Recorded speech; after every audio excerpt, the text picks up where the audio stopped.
Hello near and dear, I wish you all the best. ये आज का जो एनालिसिस का टॉपिक है वो हिंदू एडिटोरियल से लिया गया है जो 11 जुलाई 2020 का है, जिसमें चर्चाएं हैं do we need a fiscal council, जो आजकल इसकी बहुत मांग है। चर्चाएं होने लगी है, आखिर ये है क्या।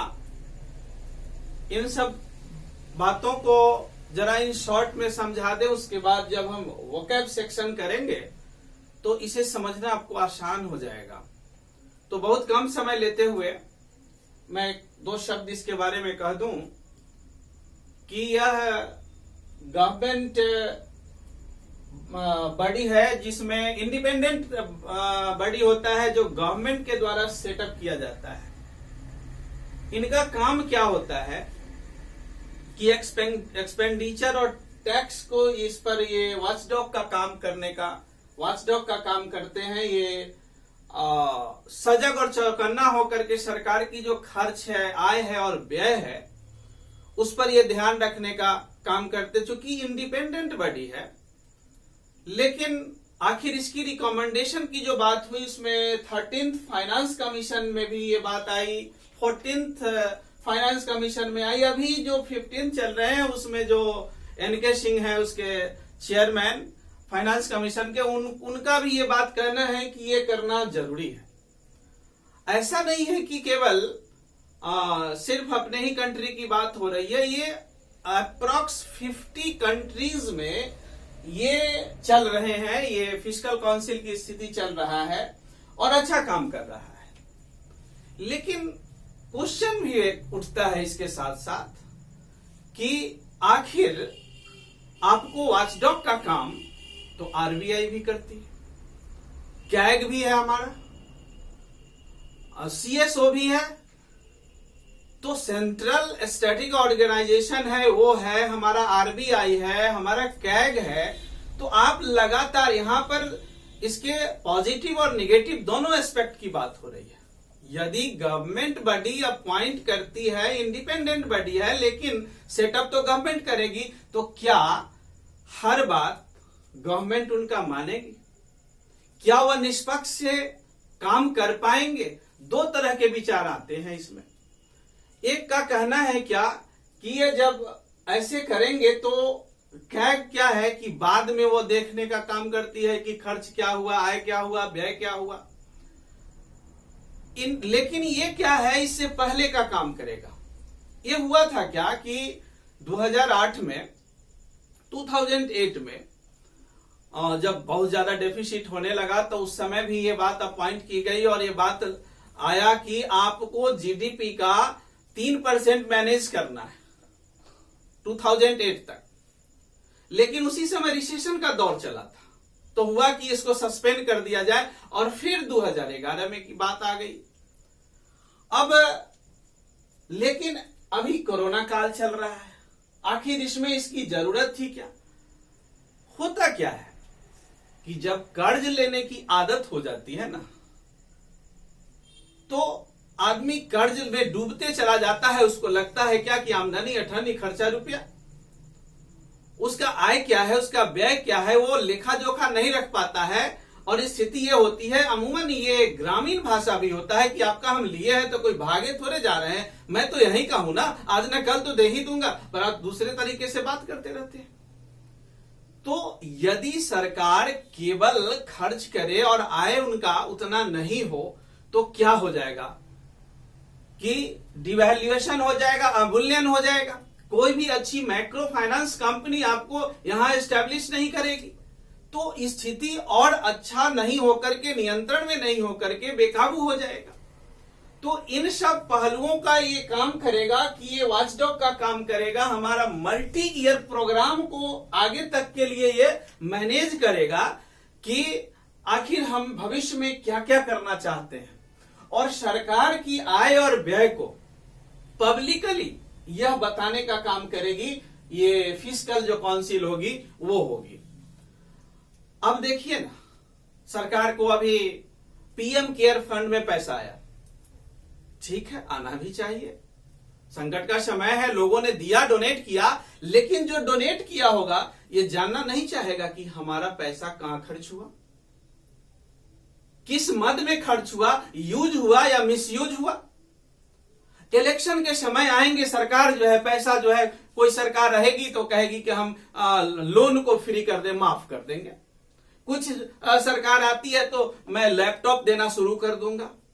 आप पूरे मतलब राजकोषीय घाटा को इतना आप कर दीजिएगा तो कोई ना कोई तो उसका संरक्षक होगा कि वो देखने का काम करेगा कि जो आप गलत कर रहे हो और वो गलत करने से आपको रोकेगा। लेकिन यदि वो निष्पक्ष काम नहीं करता है तो फिर इसका रिजल्ट क्या होगा।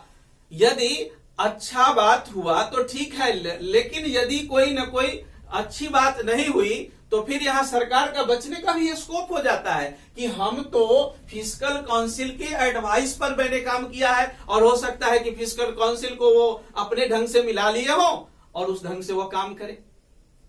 बहुत सारे पहलू हैं।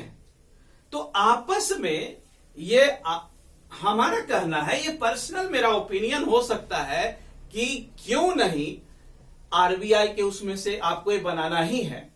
तो आरबीआई में तो बहुत ही स्कॉलर लोग होते हैं, सीएसओ में स्कॉलर है, कैग में स्कॉलर है, उसमें से कुछ मतलब ले करके एक अलग इंडिपेंडेंट बॉडी बना दीजिए और वो आपको वॉचडॉग का काम करेगा। ऐसा नहीं कि उसमें पॉलिटिकलाइज कर दीजिए। बजट भी पेश होता है तो बजट पेश होने में क्या होना चाहिए, डिस्कशन होना चाहिए। कितनी बात आज तक डिस्कशन होता है पार्लियामेंट पर कि आपने कोई बात को रखा है और उसके पॉजिटिव और निगेटिव एस्पेक्ट पर आपने चर्चा किया है। ये तो लगता है कि ट्रेंडे खत्म हो गया हुआ है। तो इन सब सारी बातों को ध्यान में रखते हुए ये एफआरबीएम जो हमारा एक्ट है, ऐसा नहीं है कि ये फाइनेंस रिस्पॉन्सिबिलिटी जो है, जो हमारा ये काम करता है इसको मैनेज करने का, ये सबका सुझाव है कि इस तरह का यदि काम होता है और जब तक निष्पक्ष संस्था बन करके काम नहीं करेगा तो इसके दोनों पहलू हो सकते हैं। अच्छे भी रिजल्ट आ सकते हैं और बुरे भी रिजल्ट आ सकते हैं। इसी पर ध्यान में रख करके ये आर्टिकल्स को लिखा गया है। आते हैं जरा वो कैप सेक्शन देखते हैं कि क्या है। ये क्या है कि फिस्कल काउंसिल है an independent body set up by a government to evaluate fiscal policy, जिसमें it's expenditure and tax policy. बातें बिल्कुल स्पष्ट हो गई कि यह इंडिपेंडेंट बॉडी होगी और सरकार के द्वारा नियुक्त होगी, जिसमें ये क्या काम करेगी, इवैल्यूएट फिस्कल पॉलिसी को वो मूल्यांकन करेगी। मूल्यांकन करने के बाद उसमें खर्च कहां सरकार कर रही है, टैक्स क्या आ रहा है और कितना खर्च हो रहा है, इन सब सारी बातों को ध्यान में रखेगी। ये काम होगा फिस्कल काउंसिल का। वो ये स्टीप करेगी, शार्प और रैपिड जल्दी एक्शन लेंगे, बी बेहिमात करेगा। ये लार्ज एंड पावरफुल ऑर्गेनाइजेशन इसका होना चाहिए। हमारे लार्ज एंड पावरफुल ऑर्गेनाइजेशन तो आरबीआई है, सीएसओ भी है, कैग भी है, और एक चौथा होने जा रहा है। तो इन सब सारी बातों को ध्यान में रखने की जरूरत है। वल्नरेबल, वीक या कमजोर, जो अभी अर्थव्यवस्था की स्थिति है, कोरोना काल में सरकार केवल कर्ज ले ले और कर्ज में ये लेकर के करे कि आने वाले समय में ठीक हो जाएगा और सारा कर्ज लेकर के बांट दे लोगों को, और ये सोचकर कि अभी बांटने का समय है, संकट का समय है, आने वाले में हम ठीक कर लेंगे इसको। तो फिर आपके यहां कौन आएगा, कौन सी कंपनियां एस्टेब्लिश होगी और किसके थ्रू फिर आप अच्छा कर लीजिएगा। यहां तो सबसे ज्यादा क्या होता है, अनुदान की बात होती है, और अनुदान जितना ज्यादा दीजिएगा उतना गरीबी बढ़ते जाएगा। इसलिए देश को बचाना है तो यह कहना है कि यह फिस्कल काउंसिल का होना चाहिए, लेकिन एक स्ट्रांग बॉडी इसमें हो जो सरकार को एकदम उनके झांसे में नहीं आ जाए। वह पब्लिकली लोगों को गलत करता है तो लोगों को आगाह करे। इन सब सारी बातों को वह क्लियर करते रहे। डेट है लायबिलिटी, डेप्ट नहीं पढ़े, डेट पढ़ेंगे। जियोपार्डाइज, पुट इन डेंजर, संकट में, खतरे में जो अभी स्थिति है। प्रोस्पेक्ट क्या है, एक अपॉर्चुनिटी है, मौका है। एसपी गॉट, टैब, वेल, वो जो लगाने वाला ढक्कन जो बंद करने वाली बात होती है ना। सेंस, ओपिनियन, विचार।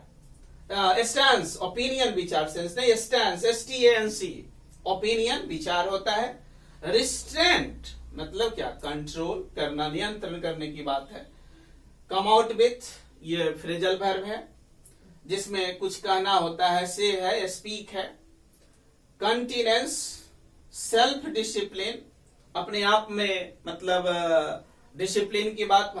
एक्चुअली क्या है, इंग्लिश को थोड़ा सा इंग्लिश के नजरिए से देखिएगा ना, तो वो पढ़िएगा जब एडिटोरियल तो समझ में आएगा। 100% हिंदी लेकर के चलिएगा तो हो सकता है कि सब कुछ याद के बाद भी आप कुछ नहीं कर पाए।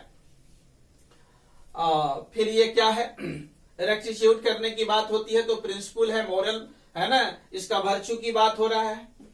आगे देखते हैं कि प्री डेट, प्री का मतलब पहले, तो डेट से जो पहले की बात है उसी को प्री डेट कहते हैं। इंडोर्स करना मतलब क्या, अपनी समर्थन देने की बात होती है, जिसे सपोर्ट लिखा गया है। एब्स्ट्रैक्ट, ये एक्सट्रैक्ट जिसको कहते हैं, ये सारांश होता है, निचोड़ कह सकते हैं, समेशन कह सकते हैं आप। पुट आउट करना मतलब पब्लिश, ये पीछे वाले आर्टिकल्स में भी मिला होगा, ये पब्लिश करना, नोटिस लेना, प्रकाशित करना, उजागर करना, दर्शाना, बताना। होल्ड समवन टू अकाउंट, यानी क्या कहने का तात्पर्य है इसका, तो to accept responsibility, to accept responsibility, चाहे फॉर हिज हो या हर हो एक्शन, अपने कार्यों का जो है उत्तरदायित्व तो लेना, उसकी रिस्पॉन्सिबिलिटी तय करना। इंश्राइन करना का मतलब क्या है, प्रोटेक्ट करना, और उसको दूसरे शब्दों में आप कर सकते हैं ट्रेजर जो है ना, हमारे खजाना है, उसको सुरक्षित करने की बात हो रही है, यही फिस्कल काउंसिल के थ्रू। इनजॉइन, अर्ज करना, निवेदन, विनती। पास ऑफ, ये फ्रेजल वर्ब है, जब वर्ब प्लस प्रीपोजिशन मिलकर अपने बेस फॉर्म की मीनिंग को छोड़ देता है तो उसको फ्रेजल वर्ब कहते हैं। तो उसका मतलब सडन हो जाता है, हैपन है, ऑकर है, घटित होना। Thereby, it means as a result of that, परिणाम स्वरूप जिसको कह सकते हैं। कंप्लायंस करना मतलब कन्फॉर्मिटी, अनुकूल है ना, समतुल्य की स्थिति है। रॉब्स्ट, स्ट्रॉन्ग, और by way of, as a form of, या भाया भी कह सकते हैं के रूप में। टीथ, तो जेन्युइन पावर, जो उचित शक्ति होनी चाहिए, क्षमता होनी चाहिए। गिव आउट, फिर फ्रेजल वर्ब है, उत्पन्न करना, प्रोड्यूस करना। वाइंड अप, एंड और फिनिश की बात हो रही है। तो इस तरीके से मैं एडिटोरियल प्रतिदिन लेकर के आने का प्रयास कर रहा हूं, और अब आप इसे जाकर के पढ़ें और समझने का प्रयास करेंगे तो बहुत कम समय में आप बहुत जल्द पढ़ना, साथ ही साथ समझना, न कि सिर्फ पढ़ लिए और समझे नहीं। तो वो कहावत है ना कि भैंस के आगे बीन बजाई, भैंस रहे पगुड़ाई, यानी क्राइंग इन विल्डरनेस वाली बात जब करेंगे तो नहीं होगा। आप लिटरेचर पढ़ने चले हैं, सीखने चले हैं, तो दोनों होना जरूरी है, इसको ध्यान में रखें। और संभव हो आपसे तो मेरा YouTube चैनल है उसको सब्सक्राइब जरूर कर ले, ताकि हर एक जो मैसेज आपको मिलता रहे समय समय पर।